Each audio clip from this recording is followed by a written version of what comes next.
Alors, dans cet exercice, on te dit que tu as dans le tableau, on a la consommation d'eau en millions de mètres cubes, hein, c'est énorme, pour fabriquer de la neige avec des canons à neige dans des stations de ski pour les années 2002 à 2014. Donc ça fait beaucoup de litres d'eau, hein. Alors, on te demande dans la première question de tracer le nuage de points qui est associé à la série statistique. Donc, tu prends ta calculatrice, tu rentres dans le menu statistique la première ligne du tableau dans la liste 1, la deuxième ligne du tableau dans la liste 2. Tu fais bien attention dans les réglages de ta calculatrice à avoir mis donc les variables x dans la liste 1 et variable y, hein, pour deux variables dans la liste 2 et avoir les fréquences, hein, pour les statistiques à deux variables qui sont mises à 1. Voilà, donc tu dois avoir ce tableau-là. 2 var x liste 1, 2 var y liste 2 et 2 var frec pour fréquence 1. Donc tu fais bien ça. Ensuite, tu vas donc tracer le nuage de points comme on avait déjà fait. Je ne sais pas sur cette page-là, mais tu vas l'obtenir. Et tu vas donc obtenir quelque chose qui ressemble à ça. Et la question donc, qui est posée, c'est par quel modèle on va essayer de représenter, de modéliser ce nuage de points. Et donc, en fait, on te demande si c'est pertinent de le faire avec la droite de régression. Donc, qu'est-ce que tu fais? Tu vas d'abord calculer le coefficient de corrélation. Et pour calculer le coefficient de corrélation, tu choisis dans ton menu statistique le menu calque en appuyant sur F2 et tu vas en fait calculer l'équation de la droite de régression où on te dit d'appuyer sur F3. Donc tu te laisses guider et tu vas voir que tu vas obtenir un écran comme celui-ci où tu auras la valeur du coefficient A dans l'équation de ta droite de régression, y égale à x plus b, donc tu auras a qui est environ égal, pas ce truc-là, mais qui va être égal, alors, tu dois trouver, donc si je mets la droite de régression, tu vas trouver, ah zut, j'ai pas mis l'équation, donc il faut que je retourne ici, tu vas trouver... Donc, excuse-moi, je ne vais pas dans le bon sens. Le coefficient de corrélation qui est environ égal à 0,985. Donc, comme on est vraiment proche de 1, la corrélation, elle est très forte. Donc, le choix de la droite de régression comme modèle est vraiment pertinent. Ensuite, tu dois trouver donc l'équation de ta droite de régression. Je te demande de présenter tes calculs de cette façon. Tu écris l'équation de la droite de régression, c'est y est égal à ax plus b, tu mets avec les lettres, et ensuite tu écris avec a qui est environ égal, et tu dois trouver ce nombre-là sur ta calculatrice. Tu auras peut-être un petit peu moins de décimales, quoique je crois que j'avais dû recopier exactement ce qu'il y avait sur la calculatrice, et ton petit b qui est environ égal à moins 1548,4094.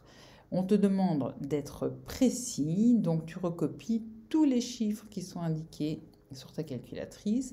Mais attention, ce n'est pas un égal droit, même si tu as recopié tous les chiffres sur la calculatrice, parce que tu as des valeurs approchées. Et c'est important d'être bien précis. Donc voilà, ensuite on passe à la question 4, où là tu dois utiliser ta droite de régression, donc son équation, pour trouver la consommation d'eau pendant l'hiver 2030.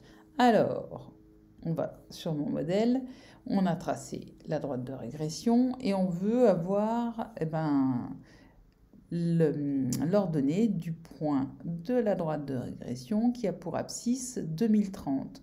Pour le voir plus facilement, j'ai tracé la droite d'équation x égale 2030 et donc je cherche les coordonnées de ce point-là.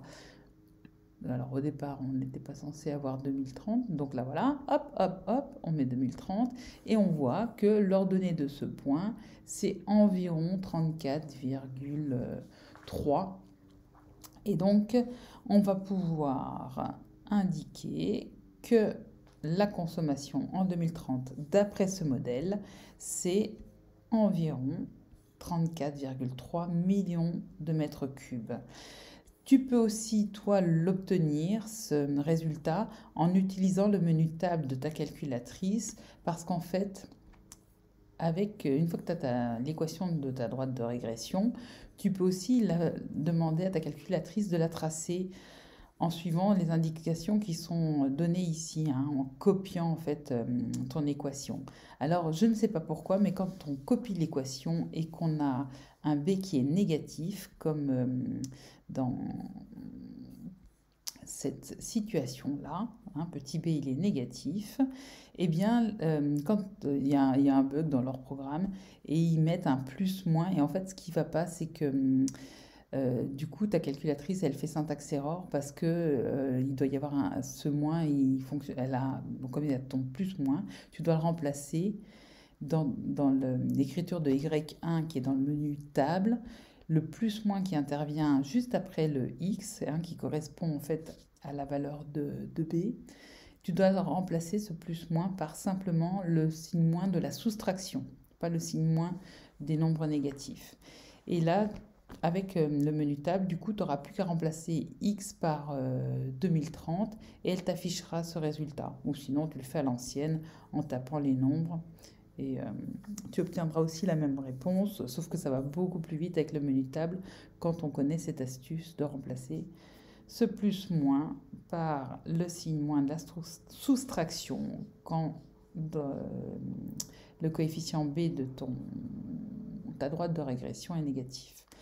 Voilà, voilà pour cette réponse-là. Et puis maintenant, on passe à la question 5. Est-ce qu'on peut vérifier algébriquement et graphiquement que le point moyen du nuage, il appartient à la droite de régression? Eh bien, quand on le trace ici, il semblerait que le point moyen G, il appartient à cette droite. On sait grâce à la théorie que c'est vrai, mais en fait, graphiquement, tu ne peux jamais l'affirmer, parce qu'il se pourrait très bien, tu vois, qu'on soit dans cette situation-là où on a l'impression que le point est sur la droite, mais en fait, si on grossit, on voit qu'il n'est pas exactement sur la droite. Alors là, on sait en théorie qu'il y est, mais graphiquement, tu ne peux pas le vérifier. Tu peux juste le vérifier grâce au cours et à la propriété 1 de la page 6 de ce syllabus. Et là, c'était juste pour cette question, pour insister sur le fait que pour démontrer, que graphiquement, tu ne peux pas démontrer qu'un point appartient à une droite ou à une courbe, et que algébriquement, ça veut dire avec des calculs, tu peux le vérifier que quand tu as des valeurs exactes ici, comme tu as des valeurs approchées, de petit a, de petit b, et des coordonnées du point moyen, tu ne peux pas en déduire que le point G il est sur la droite de régression, tu peux juste dire qu'il en est très proche. Voilà, voilà, et donc j'ai insisté ici, et c'est tout pour cet exercice.